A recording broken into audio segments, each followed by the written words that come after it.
Bonsoir à tous. Alors je voulais faire une petite vidéo vite fait.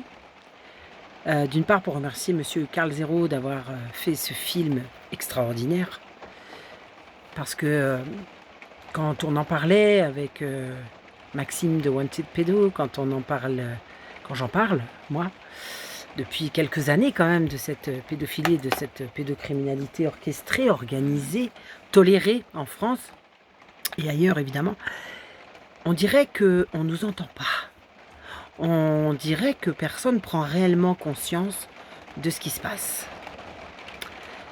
Donc, quand je vois aussi qu'on a été traîné dans la boue, que ce soit Maxime ou moi-même, et d'autres qui luttent évidemment contre la pédocriminalité et contre les pédophiles qui tentent vainement d'aider les victimes, il serait quand même grand temps que le peuple prenne conscience de ce qui se passe dans ce pays.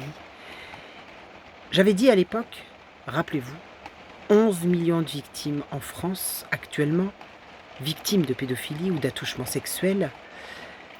Et j'avais dit tous âges et tous sexes confondus. Monsieur Karl Zero parle de 13 800 000 victimes. Il a été encore plus loin que moi. Ça voudrait dire, et ça veut dire, 1 sur 5.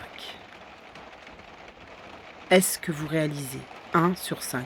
Ça veut donc dire que dans votre famille, vous avez des pédophiles et vous avez des personnes qui ont été victimes dans votre famille. Jusqu'à quand est-ce qu'on va accepter et tolérer ça? Jusqu'à quand les gens vont croire encore à cette justice qui ne condamne pas? Jusqu'à quand va-t-on laisser des mères seules avec leurs enfants qui essayent comme elles peuvent de les soustraire, de les sauver? Jusqu'à quand? On a vu l'affaire de la petite Mia, la maman a essayé de la prendre pour la soustraire parce que la justice veut la remettre au père. Et ça, c'est dans tous les départements de France et de Navarre que ça existe. La parole de l'enfant est totalement bafouée, on n'écoute pas les enfants.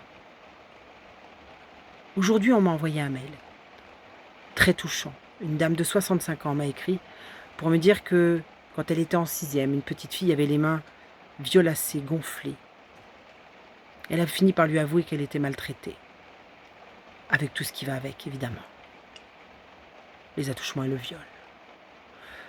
Elle lui a demandé de venir l'aider pour aller déposer plainte. Alors elle est allée avec elle à la gendarmerie. Et là, les gendarmes lui ont dit qu'il fallait qu'elle revienne avec sa maman, qu'on ne pouvait pas prendre en compte son témoignage. La dame me décrit qu'elle ne sait pas si les gendarmes étaient amusés ou circonspects. Mais personne n'a bougé. Et puis elle a déménagé, elles se sont perdues de vue puisque la justice n'a pas voulu bouger. La justice, elle commence par les gendarmes, elle commence par vous, quand vous avez vent de quelque chose et que vous ne dites rien. C'est là que commence la justice.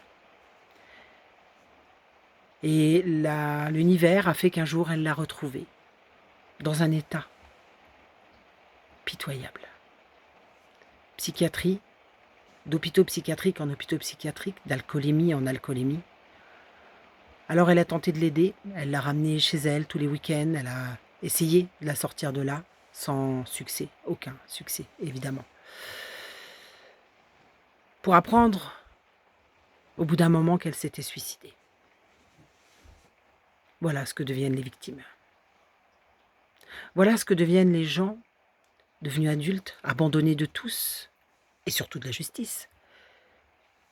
Soit elles deviennent alcooliques, soit elles deviennent dépendants de la drogue. En tout cas, ils n'ont pas de vie. Soit ils réitèrent pour certains. C'est loin d'être la majorité, rassurez-vous. Pour autant, ça veut dire que sur une famille de 5 personnes ou de 10 personnes, vous avez 1 ou 2 victimes. Est-ce que vous réalisez ça? Est-ce que vous allez réaliser dans ce pays ce qui se passe réellement? Parce qu'il est grand temps que les gens prennent le taureau par les cornes. On vous parle du Covid. Oui, super. Mais je vous garantis que le plus grand drame qui se joue dans ce pays, et qui est directement lié à tout ce qui se passe dans le monde, c'est la pédocriminalité.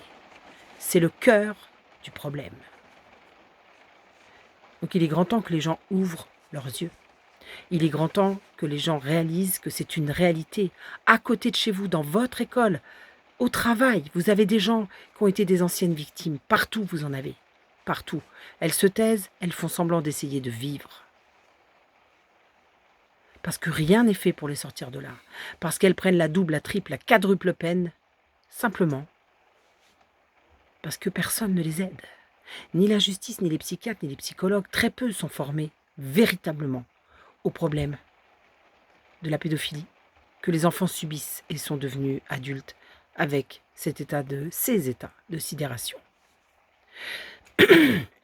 Alors merci à M. Karl Zéro d'avoir, par le fait qu'il soit connu, qu'il puisse être entendu du plus grand nombre, je l'espère.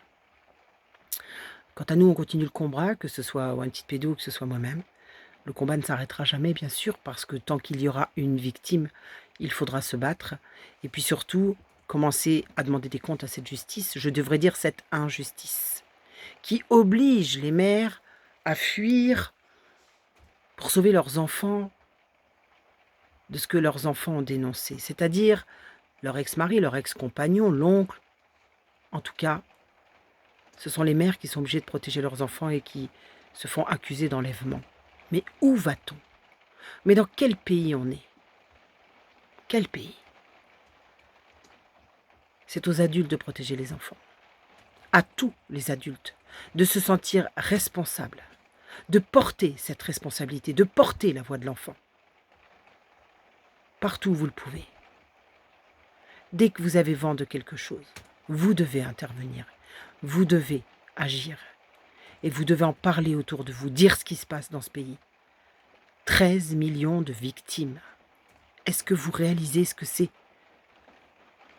C'est orchestré, c'est voulu. Et cette omerta, dure depuis bien trop longtemps maintenant. Ça suffit. Il faut que les parents se lèvent. Parce que pour le moment, je vois que des mères parler. Pratiquement. Des mamans qui essayent de lutter comme elles le peuvent. Avec rien. Broyées par la justice. Oui, parce que quand on ose parler, on est broyé par la justice, figurez-vous. Ouais. On est accusé de faire de l'aliénation parentale. Bien sûr. L'inversion accusatoire. L'inversion des valeurs.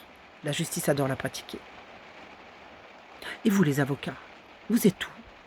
Ah oui, c'est vrai, vous demandez des procès en huis clos, histoire que le peuple ne sache pas ce qui s'y passe vraiment. Il n'y a pas de condamnation. Oh si, un peu de bracelet électronique éventuellement, quelques sursis. N'est-ce pas?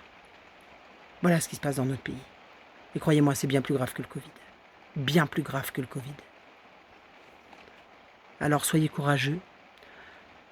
Visionnez tous ces gens qui vous parlent de la pédocriminalité, tous ces gens qui dénoncent, que ce soit des victimes, que ce soit certains avocats, certains psychiatres aussi qui dénoncent par bonheur. Et soyez courageux. Faites le nécessaire. À bientôt mes amis.